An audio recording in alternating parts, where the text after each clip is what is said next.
Good evening, you're watching Brass Tacks. I'm Zaka Jacob. We're coming to you live from the CNN News 18 Primetime Studio, presented by Schneider Electric Smart Home Solutions. One of the biggest summit meetings in the world between US President Donald Trump and Russian President Vladimir Putin happened last week in Alaska. There was a lot riding on this summit, especially hopes of a quick ceasefire announcement to halt the war in Ukraine. But that was not to be. Instead, what we got was a damn squib. America is now moving closer and closer to the Russian position, which is not a quick ceasefire, but a comprehensive peace agreement. One thing is clear, Ukraine will have to give up some of its territory, some of its sovereign territory to end this war. And that is not something that any sovereign country wants to do.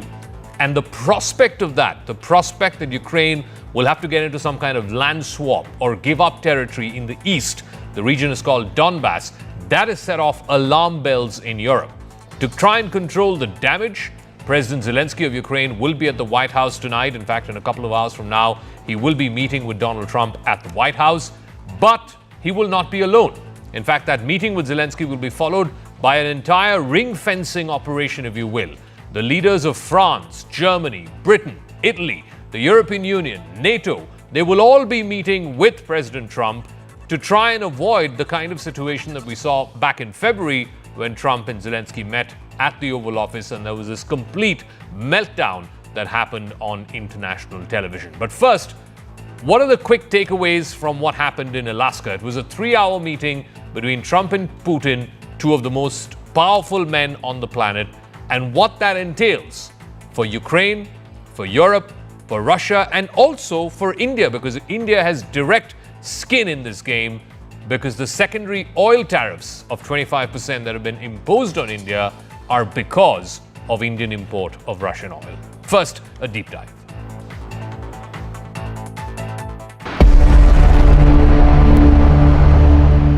US President Donald Trump and Russian President Vladimir Putin reached no agreement to end the war in Ukraine at their high-profile summit in Alaska last Friday. While President Trump had hoped to seal a deal for an immediate ceasefire, he did acknowledge that the two leaders fell short, at least for now. Instead, the American president seems to be moving closer to the Russian position, which is no ceasefire, but an overall peace agreement which settles the Ukraine war once and for all. I believe we had a very productive meeting. There were many points that we agreed on, most of them I would say, a couple of big ones that we haven't quite gotten there, but we've made some headway. So there's no deal until there's a deal. Let me tell you, you don't have the cards. With us, you have the cards. So what are these conditions under which there could likely be a peace agreement? Trump did say that any agreement will have to necessarily involve Ukraine giving up some of its territory in the east, which is also known as the Donbass region. Trump has also said that Ukraine must give up its dreams of re-annexing Crimea, which is in the south. This is the same area that was annexed by Russia in 2014, and this was the place where the former Soviet Union used to station its Baltic Sea fleet. But the most damaging would be Ukraine having to explicitly be barred from joining NATO or any other Western military alliance. Currently, Russia occupies about 20% of Ukrainian territory, mainly in the east, which is in the Donbass region. Ukraine will have to give up nearly all of it, including those places in the Donbass which it currently controls. So the net effect of the Alaska summit between Trump and Putin was Trump giving Putin a free pass to continue his war against Ukraine indefinitely without any further penalty. What this also entails is that there will be pending, time-consuming negotiations for a much more sweeping peace deal that will only work in Russia's favor. Russia fears that any immediate ceasefire will actually help Ukraine. Как вы хорошо знаете, понимаете, одним из центральных вопросов стала ситуация вокруг Украины. Мы видим стремление администрации США и лично президента Трампа содействовать разрешению украинского конфликта. Его желание вникнуть в суть и понять его истоки. Я не раз говорил, что для России события на Украине связаны с фундаментальными угрозами нашей национальной безопасности. Более того, мы всегда считали и считаем украинский народ, я говорил об этом неоднократно, братским, как это ни странно прозвучит, в сегодняшних условиях. У нас одни корни, и все происходящее для нас – это трагедия и тяжелая боль. The American president rolled out a literal red carpet and even applauded as he welcomed Putin. Putin is under American sanctions. He also faces an international arrest warrant for war crimes. The two leaders laughed and spoke warmly with each other. Trump even invited Putin to ride with him in his armored presidential limousine, the Beast. The meeting was a major diplomatic gamble by Trump, unlike anything that his predecessors had done, and it was a total victory for Putin, who's not been welcome anywhere in the West for years now. Putin has now been effectively liberated from the diplomatic isolation that he'd been consigned to for the past 3 years since the start of the war. The Russian leader made no public commitment to stop his assault on Ukraine, and yet he was treated as a valued friend by President Trump. The images emerging from Alaska were remarkable in the history of US-Russia summits. Putin has not been to the United States outside of UN meetings since 2007. Since 2022, since the beginning of this war, he's been under American sanctions, and he was invited to a military base in Alaska that is very much on the front lines of defending America. This is the same American territory which the US had bought from Russia back in the 19th century at a price of $7 million US. And on Friday, Putin was being feted in Alaska. Flying overhead Putin as he arrived there was a B-2 stealth bomber that is key to America's nuclear deterrence. It was also a show of American power to the visiting head of state. But then, by the time the meeting finished after 3 long hours, the dynamics had completely changed. After what was supposed to be an initial one-on-one meeting, it went on to an extended 3-on-3 meeting, which went on for a good 3 hours. From the American side, Trump was joined by Secretary of State Marco Rubio and Special Envoy Steve Witkoff. On the Russian side, their combative Foreign Minister Sergei Lavrov was part of the extended talks. In the end, Putin walked away without conceding much, and he was elevated much higher up in stature. The Russian president even suggested that Trump visit him in the Russian capital next time. Mr. President, I'd like to thank you very much, and we'll speak to you very soon and probably see you again very soon. Thank you very much, Vladimir. Next time in Moscow. Oh, that's an interesting one. I don't know. I'll get a little heat on that one, but I could see it possibly happening. Thank you very much, Vladimir. And thank you all. Thank you. And now the fallout or the damage control begins. An array of European leaders, presidents and prime ministers are flying into Washington for the meeting Monday with President Trump and President Zelensky of Ukraine to make sure that a viable, defendable Ukraine survives this. President Trump has made an instant U-turn on the critical issue of obtaining a ceasefire before Ukraine starts negotiating over land or security guarantees, and all of this has left Europe in a completely shaken state of mind. By most accounts, the Europeans want to ensure that Trump has not pivoted too close to the Russian side. They also don't want him to try and strong-arm Zelensky into a deal that will ultimately lead to the disintegration of Ukraine. Trump did offer support for US security assurances for Ukraine after the war. That's a clear shift from his earlier position that Europe should burden all the cost of protecting Ukraine. Although the specifics of the security guarantee and what would be an American backstop, that's not been outlined. The foremost concern for Europeans was to avoid another scene like what happened in February when Zelensky met with Trump in front of television cameras at the White House. At that meeting, Trump berated Zelensky, saying, "You don't have the cards," essentially telling a weak foreign power to bend to the demands of a much bigger power. And the president continued to do that on Friday as well after meeting with Putin. You're right now not in a very good position. You've allowed yourself to be in a very bad position, and he happens to be right about it. From the very beginning of the war, You're not in a good position. You don't have the cards right now. With us, you start having not playing cards. cards. Right now, you don't. You're You're playing cards. You're playing cards. Serious. You're gambling I'm with the lives of war. millions of people. You're gambling with World War III. You're gambling with World War III. Trump has already adopted many of Putin's talking points. He's discarded few of the West's positions as well. Even before the face-to-face meeting with Putin, Trump assured the Russian leader that Ukraine's application to join NATO would be put in the deep freezer. He also hinted that Ukraine invited the invasion by applying to be part of NATO and to be part of the European Union. Trump and European allies had earlier agreed that a ceasefire must precede any kind of peace agreement or peace accord, but he abandoned that view after meeting Putin. That, together with giving up territory, seems to be the final nail in Ukraine's war. The question is, can Zelensky and Europe continue to fight this war without American support?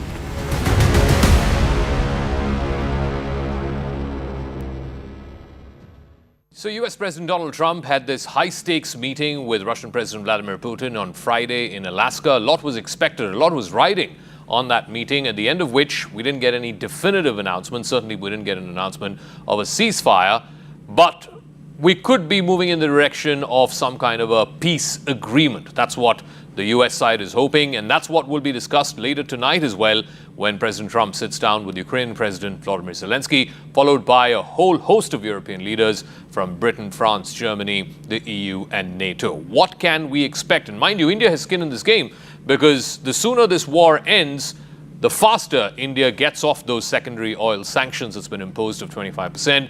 What's the way forward? What's going to be the impact, and how does India play this? Michael Rubin is a former Pentagon official, senior fellow with the American Enterprise Institute. Thank you very much, Mr. Rubin, for speaking with us. I want to first touch upon what happened in Alaska. What is your best sense of what transpired in that meeting between Trump and Putin?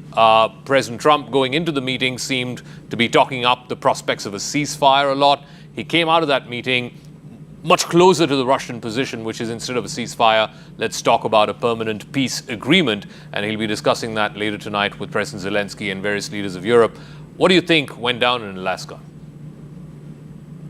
Well, you know, many people in Washington are comparing this to the Yalta summit at the end of World War II, when Franklin Delano Roosevelt and Joseph Stalin decided to break up Europe and determine the fate of Europe without actually having the Europeans have much say in this.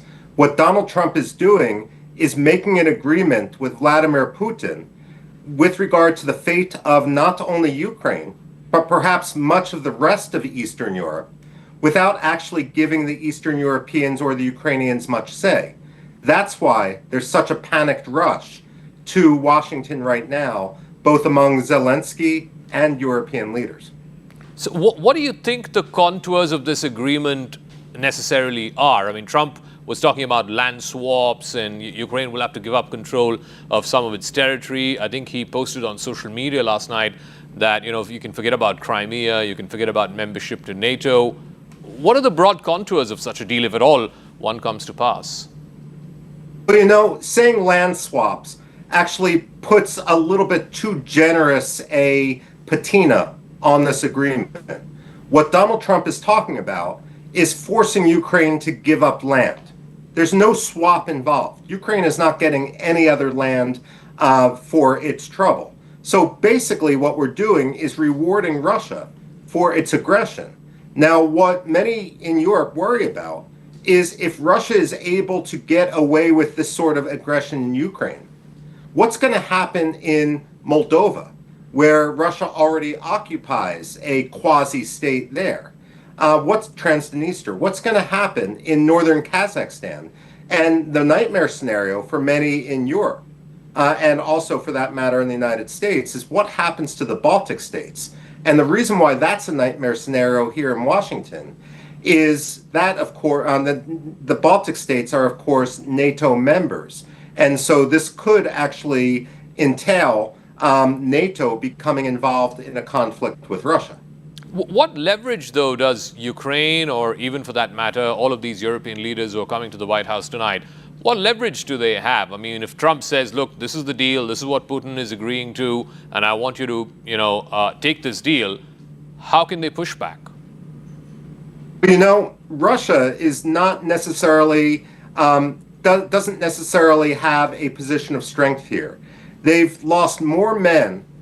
Basically, they've decimated an entire generation of Russians. They've lost more men than in any conflict since World War II. Far more, many times more, than in Afghanistan.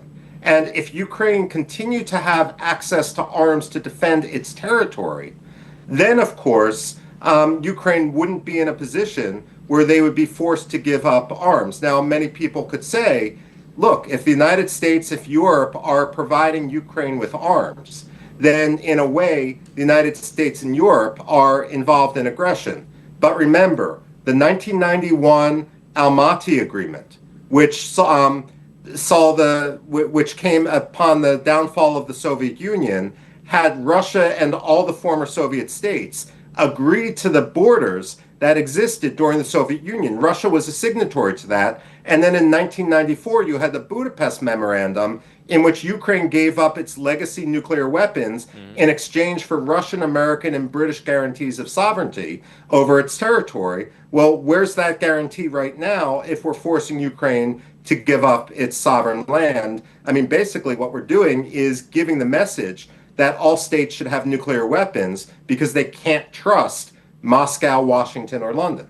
What about how India sees this? I mean, clearly, India sort of has now direct skin in this game because of the secondary oil tariffs that was imposed by President Trump a couple of weeks ago. And he has said, I think either before going into Alaska or coming after it, that as of now, he doesn't intend to increase the secondary tariffs. And that's directly linked to what many White House officials have been saying, Indian purchase of Russian oil. So the sooner this war ends, India sort of gets off the hook. Would that be a fair reading? That would be a fair reading, but India should be furious right now. First of all, much of the gas which is being pumped through Azerbaijan is actually Russian. So when Europe is saying, hey, we're disconnecting ourselves from Russian gas, the fact of the matter is they're just in a way cheating, and everyone knows it, because when you actually look at what Azerbaijan can produce versus what is occurring, what is flowing through the Azeri and Turkish pipelines, Azerbaijan can't produce all the oil which is flowing through its pipelines. It actually has deals with Lukoil. It has swap deals with Iran. The fact of the matter is, Western Europe is purchasing Russian energy. The United States is also purchasing things from Russia, including uranium hexafluoride and other key minerals. We just call that exceptions. The fact of the matter is, Donald Trump is basically eating out of Vladimir Putin's hand like a little lapdog. And the fact that India is being penalized for doing business which is crucial to its industry, to its national interests, where the United States is doing much the same thing, is utmost hypocrisy. That's not something which New Delhi should ever forgive. And the concern in Delhi is not just, these oil tariffs or the immediacy of this war and India getting punished, singled out for purchasing Russian oil when, like you said, China does the same, Turkey does the same, etc. Is also the worry that the entire strategic relationship, the strategic partnership of the last 25 years, which has been cultivated by at least 4 different administrations in the US and 2 different political dispensation governments here in India, Trump is willing to throw that under the bus. Well, Trump is willing to throw that under the bus, and I've said it before, and I'll put my neck out here. Trump, I believe, has been bribed by, in any way, sense, or name, even if legally that is not the case. I believe that Pakistan has given him incentives, has given him business, or his family members business interests, or else Turkey or Qatar have paid Trump Incorporated in order to take some of the positions they're taking, because there's no other logical reason. It's Occam's razor here that the simplest explanation is probably the truth. That said, what India needs to do, given that Trump is the exception rather than the rule, is say to Congress, which remains incredibly pro-India, say to the Democrats, say to any future Republican administration, including, look, it's no secret that Secretary of State Marco Rubio has a desire to run for president. He's probably going to resign in about a year to do so. Say, what guarantees do we have that this isn't going to happen again? How are you going to actually compensate us for our losses under Trump, given that you, the United States, abrogated both the letter and the spirit of our agreements? That's the conversation which India has to have right now, so that we never have to live through an episode like what Donald Trump has done to the U.S.-Indian relations. There's absolutely no excuse for it. Close out by going back to the point that you made. So you are convinced that either legally or illegally, Trump or Trump Incorporated, Trump family businesses have been given huge amounts of money by Pakistan, and that's why Trump is, throwing this relationship at the altar of getting into bed with the Pakistanis?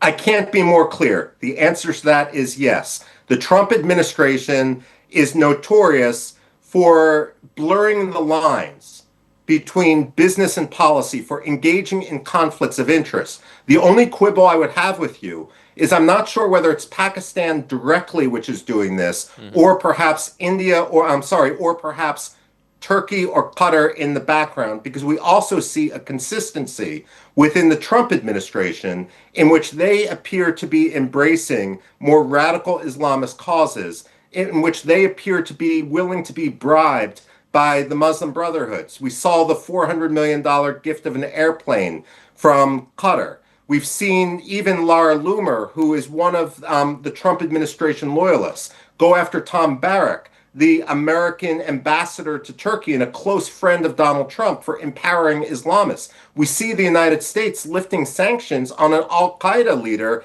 in Syria. And let's face it, Syria has become a jihadi state. There's no putting lipstick on that pig. So the answer to your question is yes. I believe that Donald Trump has been bribed to take the positions he's taking. All right, Michael Rubin, we'll leave it at that. Thank you very much for joining us and putting your thoughts into perspective for our viewers. Thank you very much for your time. Thank you.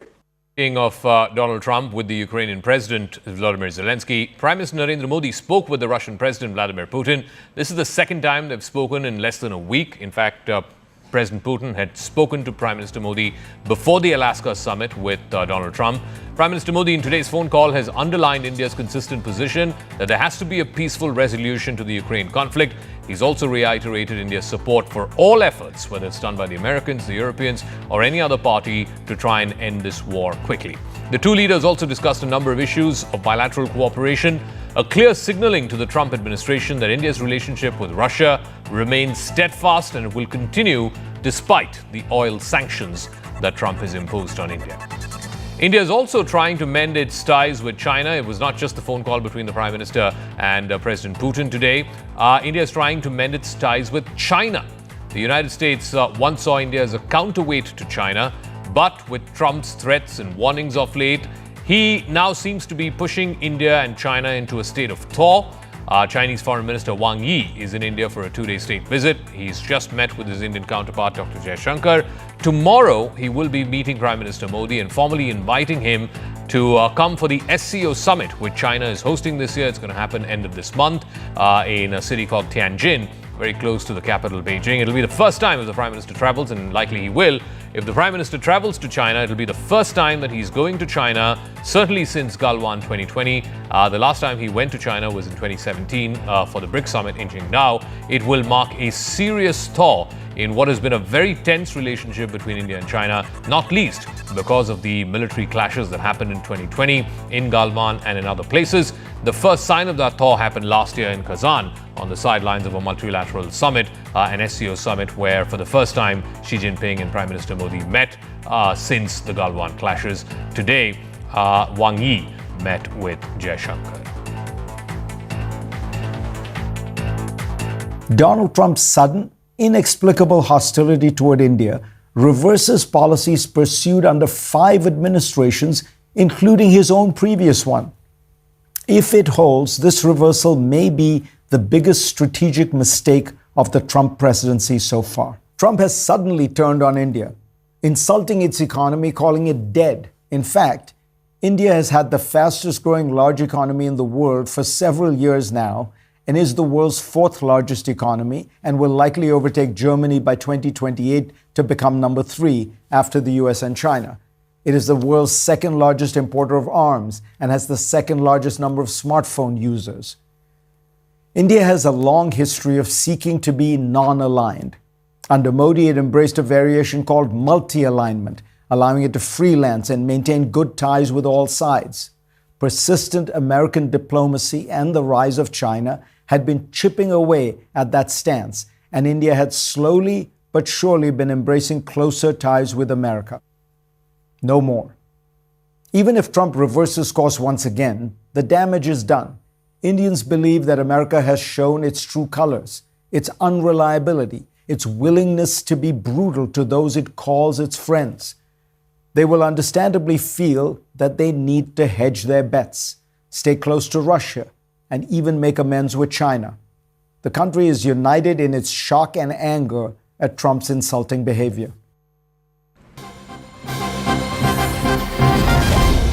The Prime Minister has just chaired a high-level meeting with top ministers, secretaries and economists to discuss the roadmap for next-generation reforms. Remember, from the ramparts of the Red Fort in his Independence Day speech, he did make a big promise about rationalizing GST rates. Right now, there are multiple rates. We're given to understand that we will be moving in the direction of having just two rates, 5% and 18%, and possibly for sin goods like tobacco and alcohol, a 40% rate to try and rationalize the rates. This is something that the opposition as well as some state governments have been asking for, that there are too many multiple rates and multiple slabs as far as GST is concerned. That's one part of it. And also to try and give speed and direction and scale to next generation reforms. Of course, all of this being triggered by the current crisis brought about by the Trump tariffs.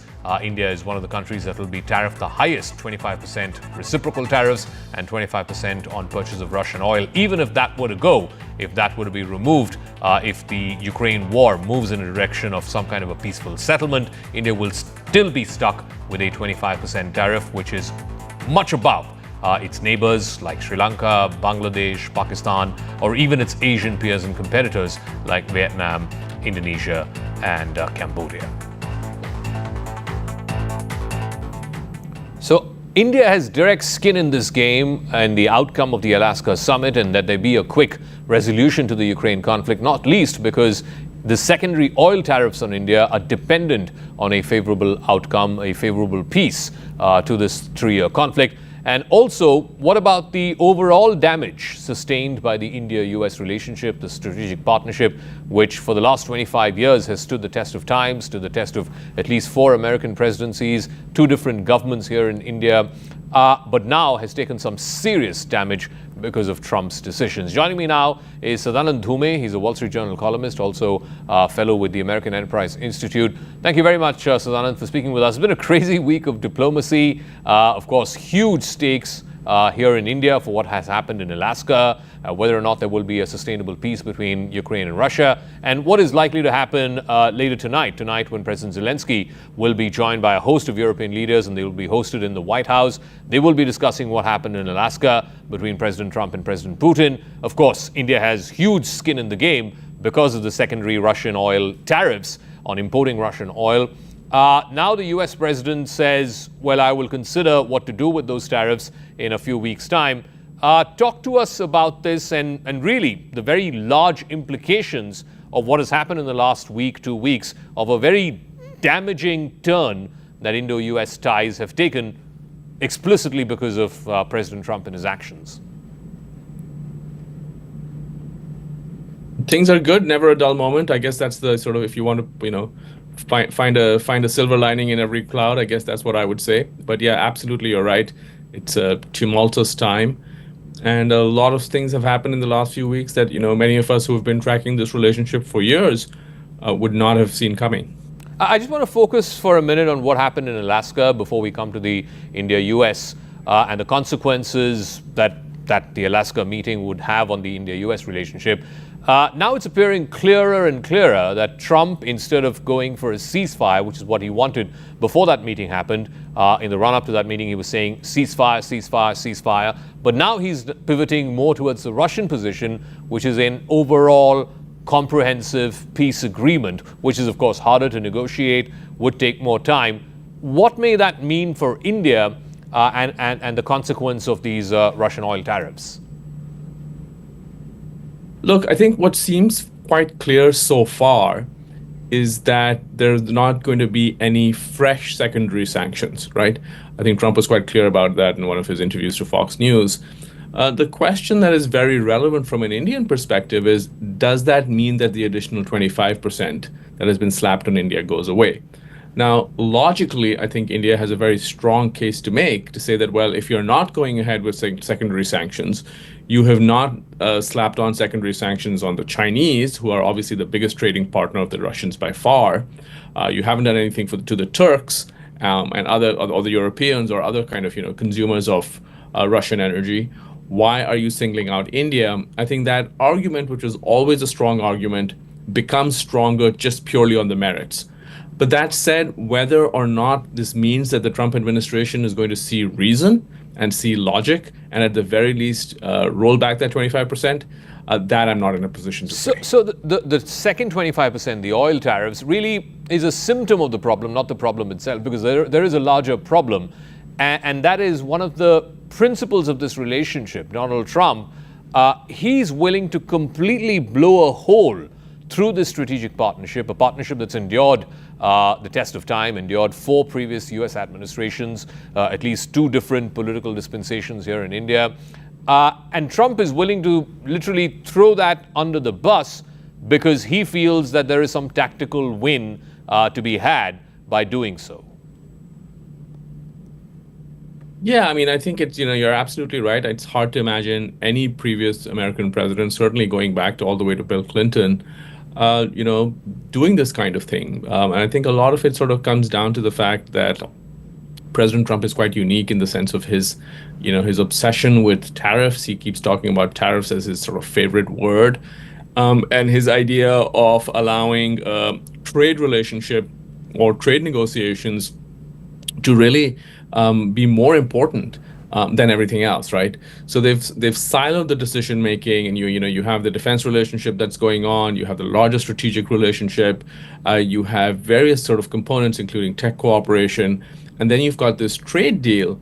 And one might expect that mature power is going to weigh all these things together, and that some of the other elements of the relationship are going to have come to bear on what the trade deal is finally.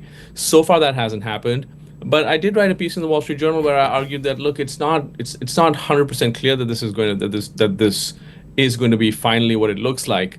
One can imagine a situation still where the 25% is taken off right away because we're not going for the U.S. is not going for secondary sanctions against Russia, and that some kind of deal is arrived at that allows the remaining 25% to be brought down to 15%, which is the level that countries like Korea and South Korea and Japan are paying. And if that is the final outcome, I'm not saying that will be the outcome, but if that is the final outcome, I do think this U.S.-India relationship can be rescued, and then you and I and all the others who observe this will look back upon these few weeks as a kerfuffle. If, on the other hand, 50% remains, then I think we're in for some serious trouble for the relationship. So, but before I get to the question about what can India do to try and sort of manage this relationship, this hugely damaging turn it's taken in the last few weeks, do we know how we got to this point? Is it because India refused to give credit to Trump for the ceasefire between India and Pakistan? Or is it that Trump genuinely believes that he can strong-arm India into, opening up more trade, opening up its agricultural and dairy sector, for example? What is your best possible explanation for why things got so bad? It's a great question. So, the way I see it, I think there are elements of it that are to do with the deal itself, and there are elements of it that are to do with other things outside of it, right? And so I think on the negotiation itself, it's my understanding that India made a very attractive offer, and in fact, an offer that any previous American administration, any previous set of trade negotiators would have jumped at because it was more generous than any offer that India had made before.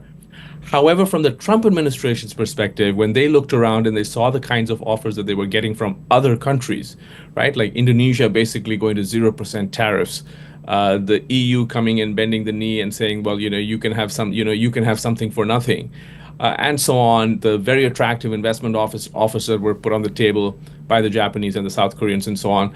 I think that when all those other offers started pouring in comparison, the Indian offer did not look as attractive. That's the first part. The second is that, Trump already had a certain set of grudges against India. I don't think they were, entirely unmerited, right? But he's referred to India as the tariff king. He's been, in his first term, as you might recall, he was really upset by Indian duties on Harley Davidson at that time.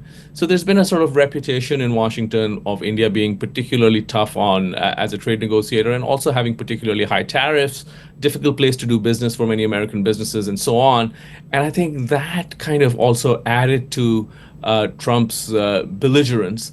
And then finally, I think the way things played out in the aftermath of Operation Sindoor, where Trump, very quickly tweeted and took credit, and then that kind of created a set of political problems domestically in India, and India sort of, moved very, very fast to say that no such thing happened, and the Pakistanis, of course, stepped into the breach and immediately kind of nominated President Trump for a Nobel Prize. I think that part also, probably contributed to this general souring of the mood, if I had to. All right, let's shift focus now to some domestic political stories. The punch-up between Rahul Gandhi and the Election Commission is only escalating with each passing day. Yesterday, the Chief Election Commissioner, Gyanesh Kumar, made it clear that Rahul Gandhi has to provide proof of vote chori. That's the phrase that Rahul Gandhi and other opposition leaders have sort of clung on to.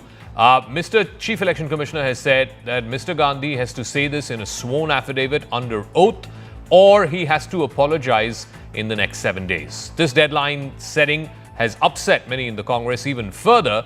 Today, Rahul Gandhi even suggested that the new law which governs the election commissioners and the chief election commissioner, this was passed in 2023 after a Supreme Court judgment was done to protect the chief election commissioner against any legal action. You cannot take the CEC or the election commissioners to court, and Rahul Gandhi alleges that was done in 2023 was amended to try and protect the CEC against any kind of legal action. But the chief election commissioner gave a point-by-point rebuttal of the claims made by the Congress leader and the Lok Sabha LOP so far. Meanwhile, the opposition is now gearing up to submit what they're calling a motion to impeach the chief election commissioner, something that has rarely, if ever, happened in India's political history. But the India bloc seems to be divided on that. The Trinamool Congress and the Samajwadi Party are reportedly not in support of an impeachment motion to remove the CEC, whereas other opposition parties, RJD, Congress, of course, and some of its other alliance partners seem to be much more keen. Let's listen in to some political reactions that have come in so far.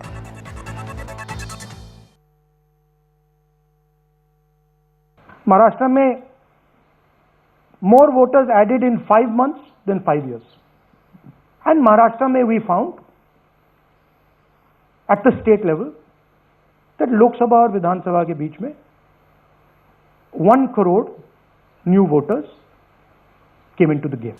सारे media के समक्ष ये कहना कि अगर मतदाता सूची में आपका नाम एक बार और है तो आपने 2 बार मतदान किया होगा और कानूनी अपराध किया होगा, और मेरे सारे मतदाताओं को अपराधी बनाना और चुनाव आयोग शांत रहे, संभव नहीं।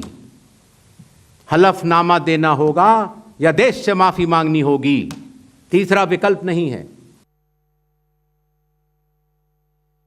Why the Election Commission doesn't give us electronic data? Because they don't want us to look carefully, right?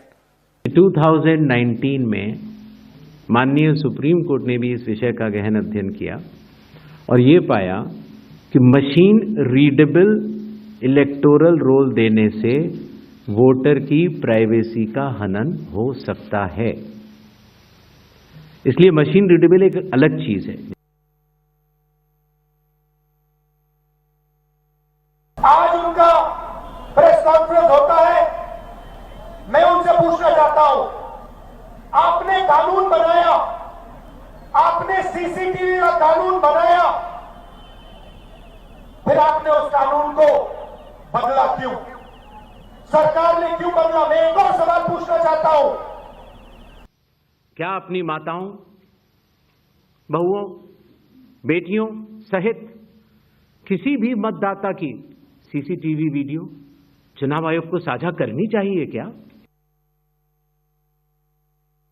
जब बिहार में निर्वाचन सिर्फ 3 महीने बाद है, बिना विभिन्न विपक्षी दलों के साथ चर्चा किए हुए क्यों केंद्र चुनाव आयोग हड़बड़ी में एसआईआर वहां पर इंप्लीमेंट कर रही है, इस प्रश्न को लेकर वो मौन थे।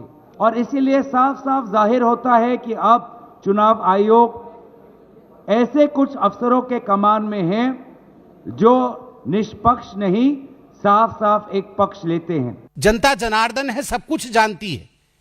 एक चारा चोर और दूसरा पूरे भारत के सब पदार्थों की चोरी करने वाले परिवार, ये मिलकर के संवैधानिक संस्थाओं को जो चोर घोषित करने का काम कर रहे हैं, ये आपत्तिजनक है।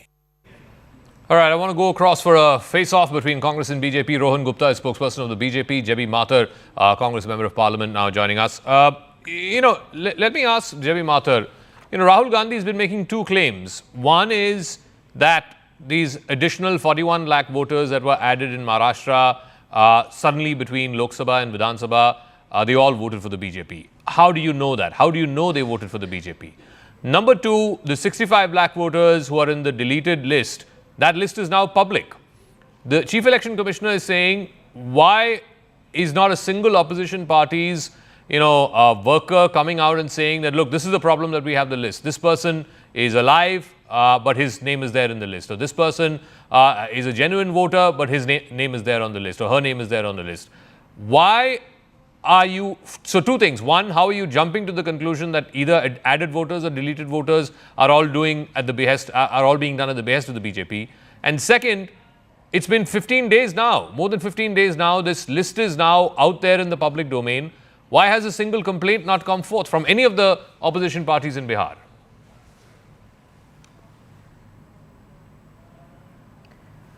Saka, regarding what you have asked about Maharashtra, right after Maharashtra elections and the results, Rahul Gandhi ji has been raising these issues, and in the recent press conference also, about very detailed press conference about taking the example of Mahadevpura assembly, and everything is now being spoken by clear data. Now, when the opposition party and when India bloc, when Congress, when opposition leader of Lok Sabha is raising such detailed allegation, what is Election Commission doing and saying? Did the nation not hear yesterday's press conference of Election Commission? Did it sound like a constitutional body? Did it not sound like as though they are speaking more vigorously than BJP, or as a spokesperson of BJP, or as more trying to protect the BJP's interest? Where did they answer any of the questions which was asked by Rahul Gandhi ji? Let alone Rahul Gandhi ji, did they say anything about August 14 Supreme Court order of demanding, of instructing that the reason and the list should be published? They are not answering. They are not giving. Instead, they want to quote a Supreme Court judgment of 2019, which doesn't say that privacy will be affected. It doesn't say that. It is only a passing remark. But what we saw in yesterday's press conference is totally, the Election Commission has become a toy in the hands of the ruling dispensation, and it is very unfortunate Rohan Gupta, that Election Commission has the Chief stooped Election to such Commissioner level. held an hour-long press conference yesterday, and the headline on the TV channels, on newspapers was, CEC gives 7-day notice to Rahul Gandhi, make the allegations under a sworn affidavit, otherwise you will have to apologize to the nation. Now you tell me, Rohan, which politician will make an allegation on a sworn affidavit or under oath? Number one. Number two, why doesn't the Chief Election Commissioner come out and say explicitly that this entire list that Rahul Gandhi has shared about Mahadevpura, where he has alleged 1 lakh fake voters were there, that entire thing is wrong? Why doesn't he say that? See, Zaka, any institution, any constitutional institution is run by the rules and regulation. It is not that any election commissioner comes and he has rules and regulation. No. Yesterday, he made it crystal clear on each and every point raised by leader of opposition. On the oath thing, he clearly told that if you are not the electoral of that constituency, and after the election, if you want to make allegation, you have to come with the proof, and there are the rules of electoral roll.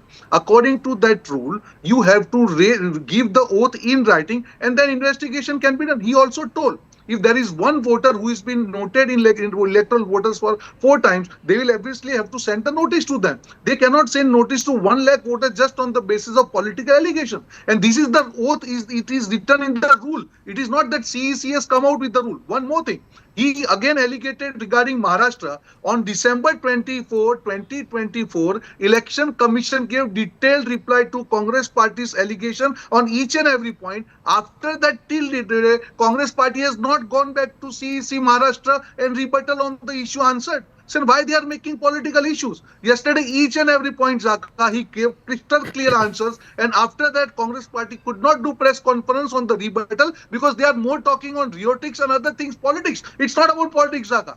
It is about the reputation of the prime constitutional institute of India. If you have anything in writing, there are, again, one important thing, Zaka. He made the differentiation between electoral roll and elections. Okay. People's Representative Act 1950, it is about the electoral roll, and 1951, it is about the elections. He clearly told there can be, minor errors or mistakes in the electoral roll. But that doesn't make that, okay, there is a vote chori by election commission, you have to Yeah, the so proof. again, That's what he told. Javi Mathur, the problem with the Congress's argument is that, yes, 1 lakh voters may be dubious, maybe fake voters, maybe not registered there, but still are there in the electoral rolls, may not be staying in Mahadevpura, but have still found their name in the electoral rolls.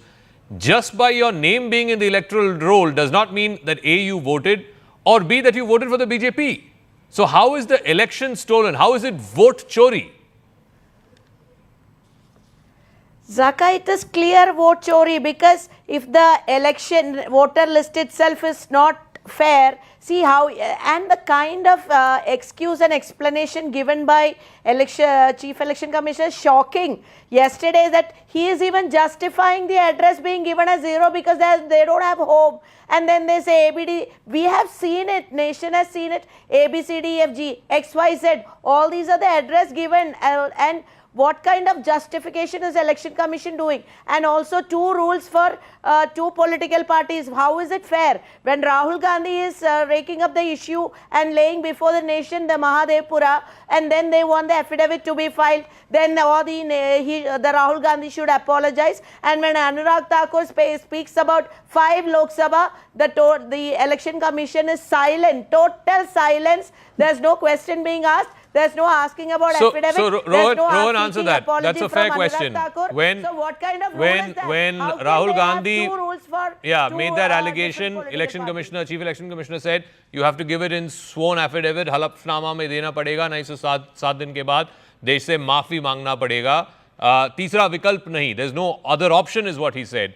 But Anurag Thakur made the similar allegations against those constituencies where opposition MPs got voted. And he said the exact same thing about vote chori. But, how is it that he's not been asked to say this in a sworn affidavit? This question was answered by CEC yesterday. He clearly told there is something called graded response.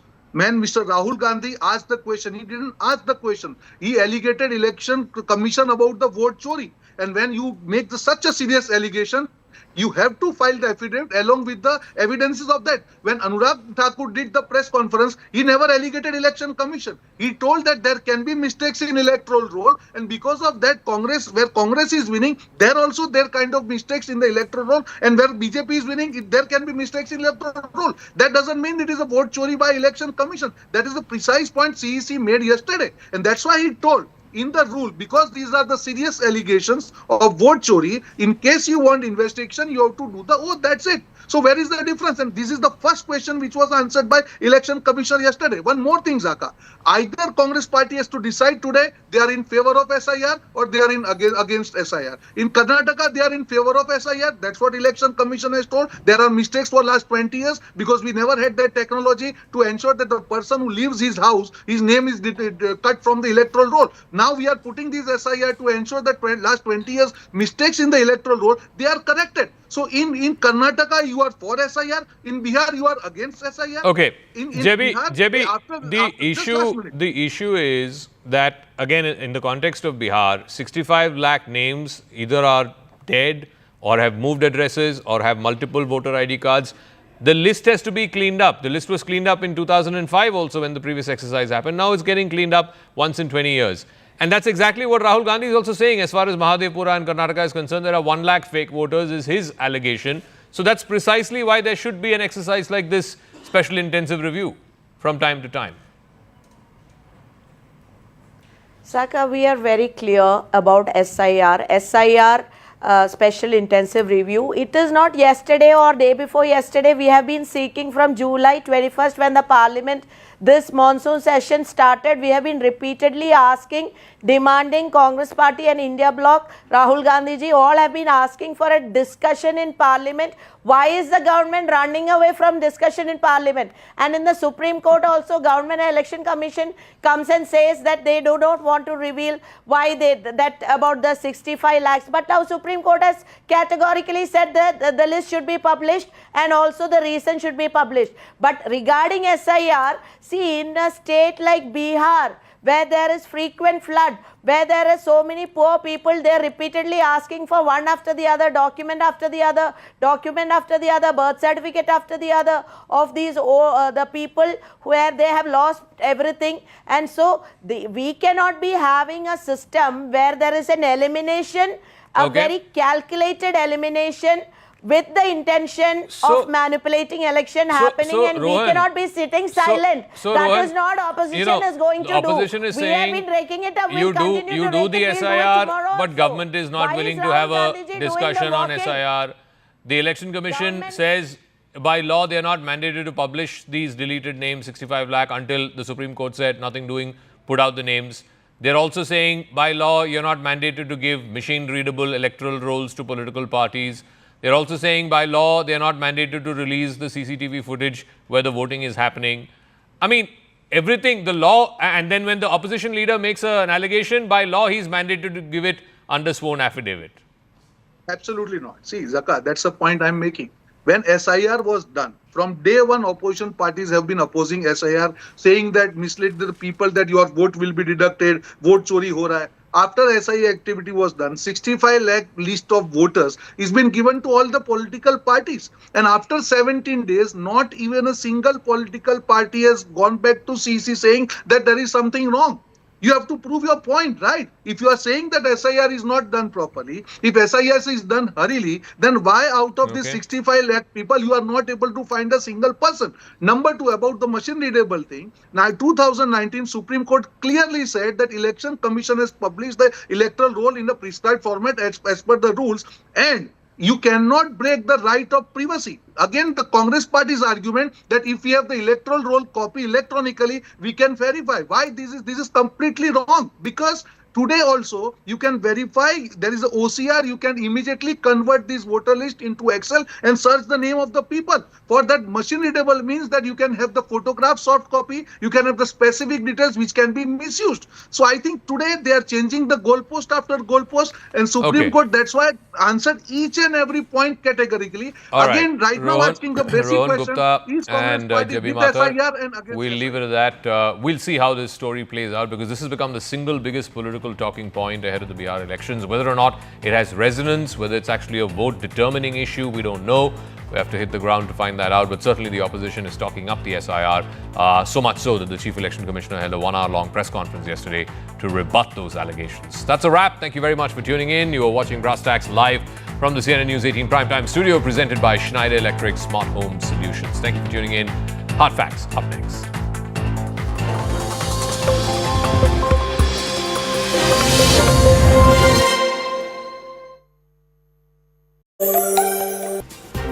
Welcome back. You're watching Nation at 5 here on CNN News 18. We have some breaking news that's now coming in. Prime Minister Narendra Modi has just met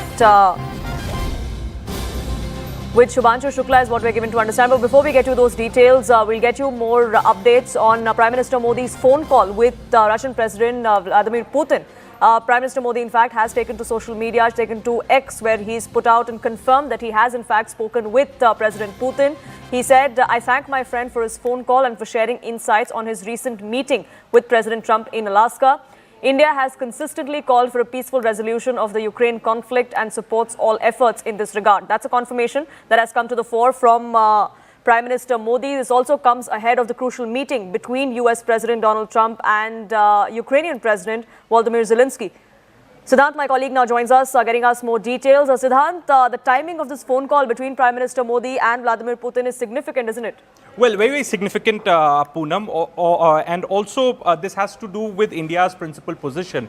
India has maintained principal position as far as war in Ukraine is concerned, Poonam, from the very beginning, which is that solution needs to be found through dialogue and diplomacy, and any decision taken should be taken in presence of all these stakeholders. Perhaps Prime Minister Modi was the first world leader to tell this to President Putin during the SCO meeting in 2022, that this is not an era of war. So India from a very beginning has played a very, very positive and constructive role when it comes to ending war in Ukraine. In fact, last year when Prime Minister Modi visited Moscow to meet President Putin, perhaps he is the only world leader to sit next to President Putin and tell him that children are dying in the war. So as far as India's role in this conflict is concerned, India has always played a very positive and constructive role, whether it's helping or rather contributing to the Black Sea agreement, which was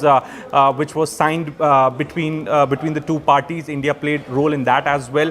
And in fact, Prime Minister Modi has always remained in touch with President Putin as far as development in Ukraine is concerned. And now we are getting to know that President Putin has dialed Prime Minister Modi and to share insights on his meeting with President Trump in Alaska. India has consistently called for a peaceful resolution of the Ukraine conflict and supports all efforts in this regard. In fact, Indian government has also come up with a statement supporting meeting in Alaska. Right. Also, Poonam, the context to it could be, the kind of commentary coming from the Trump administration that one of the factors contributed to bring Putin to the tables for the talk was sanctioning India with 25% additional penalty. So that is what Trump administration has been claiming. Which is also why these talks between Prime Minister Modi and Vladimir Putin are also significant. Siddhan, do stay on with us. Zaka Jacob also joining us for more perspective. Zaka, do break down this for our viewers of how significant this phone call is, because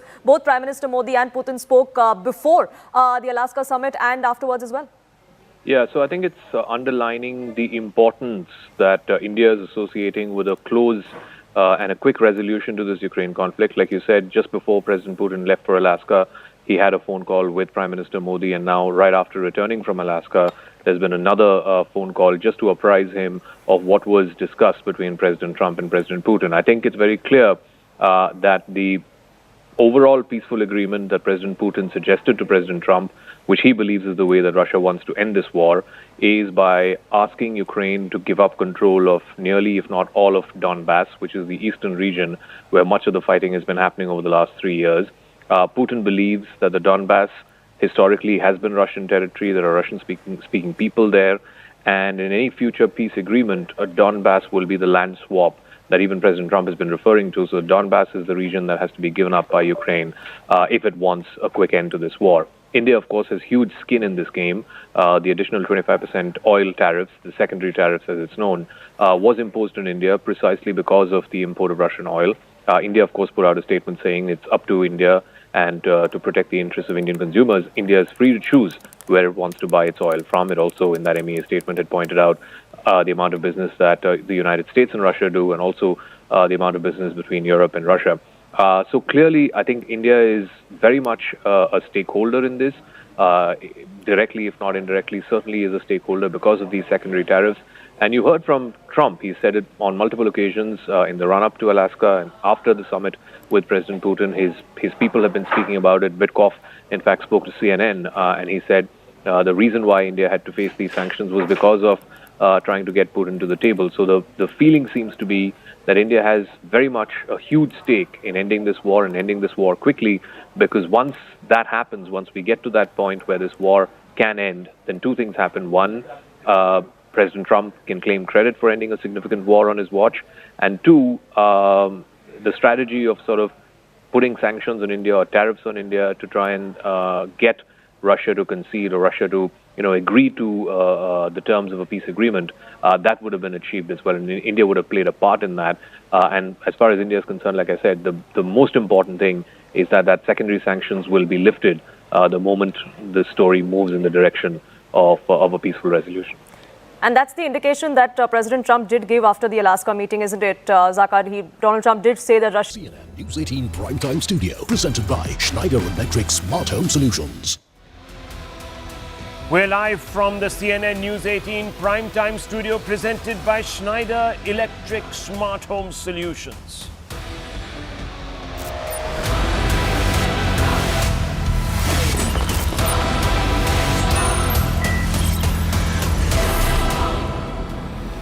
Viewers, on a day when the nation should have celebrated Commander Shubhanshu Shukla, an IS officer who carried the tricolour and also, of course, the aspirations of 1 billion Indians to the International Space Station or the ISS recently, our MPs chose disruption over dignity. Yes, viewers, a special discussion meant to honor his mission, a moment of rare